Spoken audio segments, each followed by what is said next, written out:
like another way we can do it is to talk or sing them through the shower process.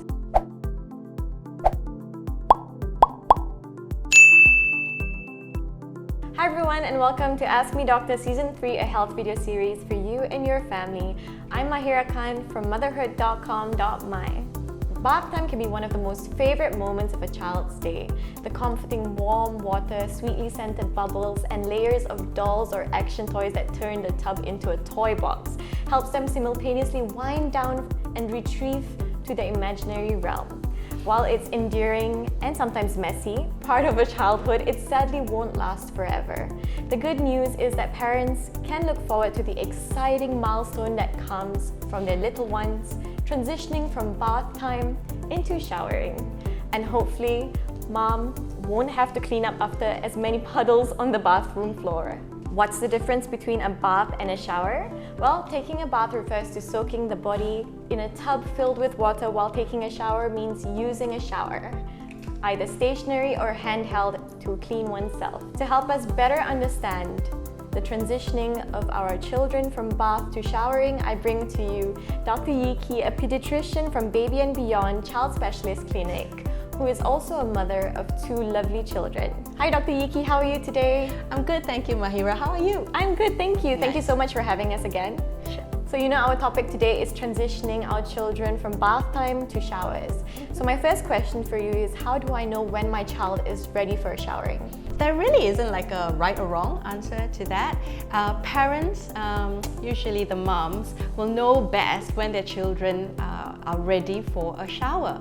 Well, for safety purposes, the general rule of thumb is that when your child is able to stand and walk unassisted, especially when balance is really needed, right, to navigate soapy, slippery tiles. Right. However, I would recommend using a stool for their first few showers so that your child can sit.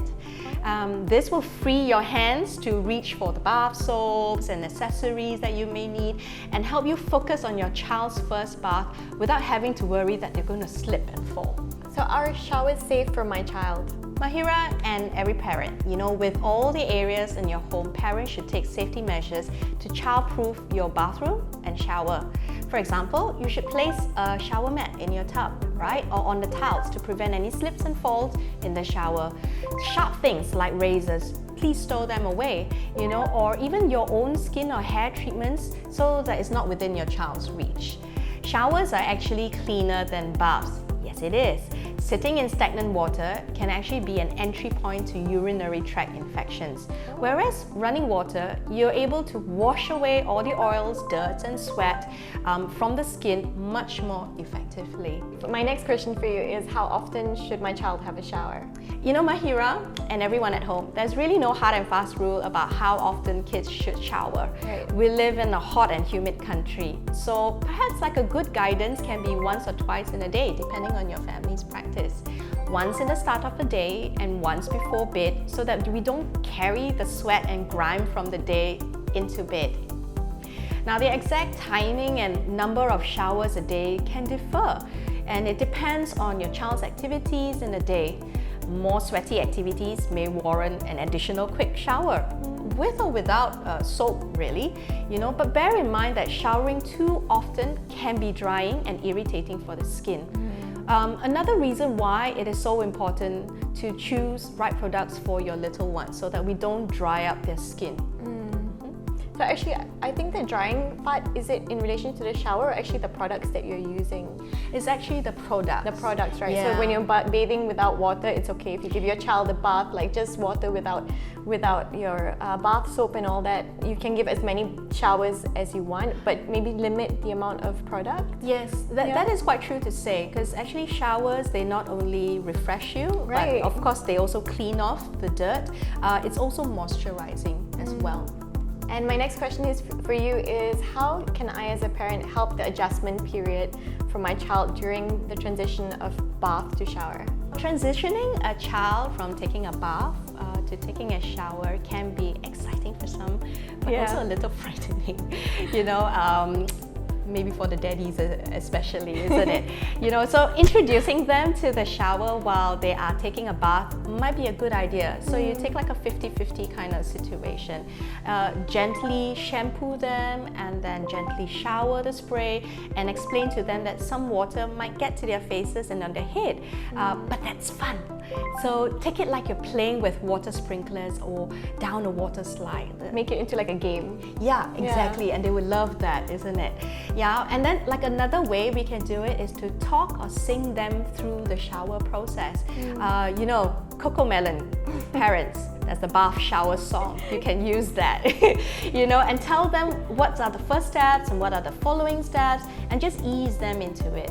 I think by far the hardest part of showering is actually washing the face and rinsing the shampoo from the head, you know, because they don't like the feeling sometimes. Right. So, you know, talk them through before you proceed to soaping their heads and their bodies. And I think like this step by step will actually give them an idea of what is coming next and take away some of the apprehension and fear that they might be feeling.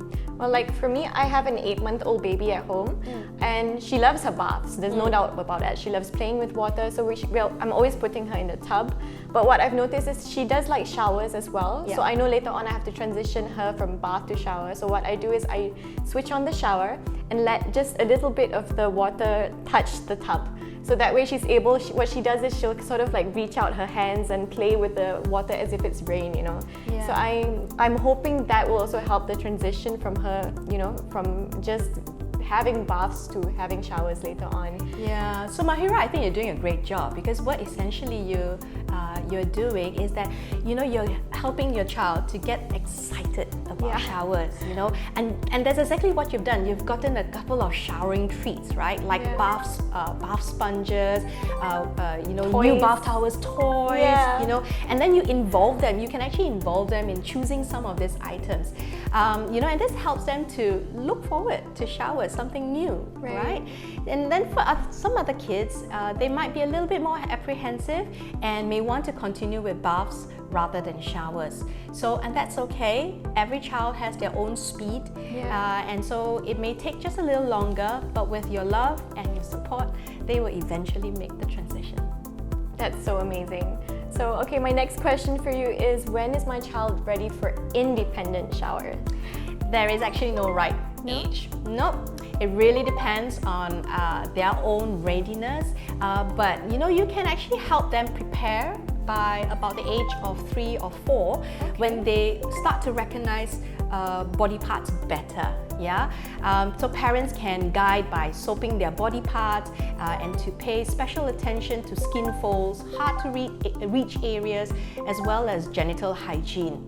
You know from experience, because I have a 4-year-old child, is that at this age they are still partially independent, whereby he can actually carry out the soaping quite well, but will still require some assistance with the rinsing of the water, you know, because sometimes it's difficult for them to hold the shower head above their head, so we still need to help them. Otherwise like some soap residues will still be left. And having some soap residue stuck in your head is actually worse, you know. It's drying for the skin, for the scalp, right? And not entirely clean, right?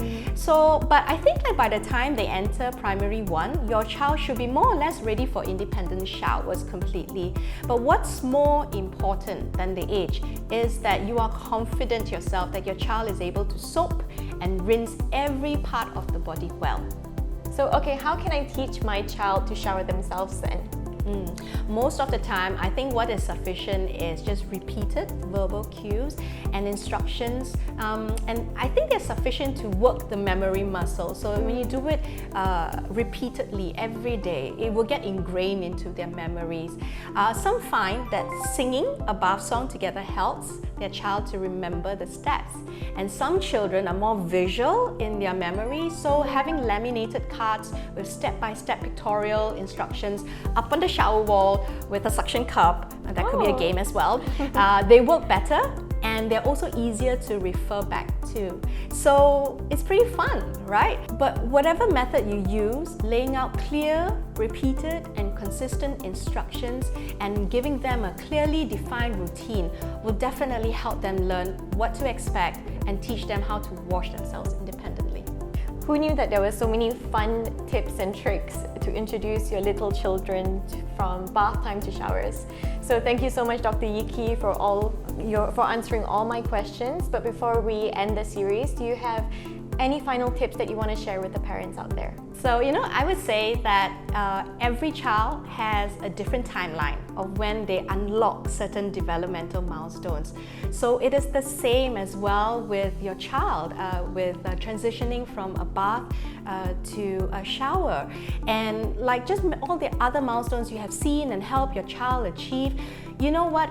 Parents, just take your time and enjoy the process. There's a lot of opportunities to connect with your child even through the process of transitioning them from bath to showering. Very well said. Well, thank you again so much. Everything was great and it was very knowledgeable and definitely very interesting for me. So for everyone at home watching, do check out her Instagram and Facebook handle where she shares regularly about child health, nutrition, and even parenting tips. And to everyone watching, you can stand a chance to win an Ask Me Doctor wellness gift box and a Follow Me antibacterial kids product worth RM100. All you have to do is just follow these simple steps. Step number 1, share this video. Step number 2, tell us what you've learned from today's episode. And step number 3, tag 3 friends in the comment section. Do ensure that your account is in public mode.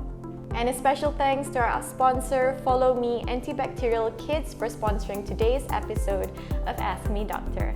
Follow Me Antibacterial Kids provide 99.99% protection from bacteria for your children without harming their delicate skin. It is dermatologically tested to be mild and gentle, does not contain triclosan and paraben, and is free from soap, tears, and colorants. We hope that you enjoyed and learned from today's program. Please drop us a comment to let us know your thoughts and any questions that you might have for us. Thank you for watching and see you next week. I'm Syahira Khan. And I'm Dr. Yiki. And this is motherhood.com.my. Bye! Bye.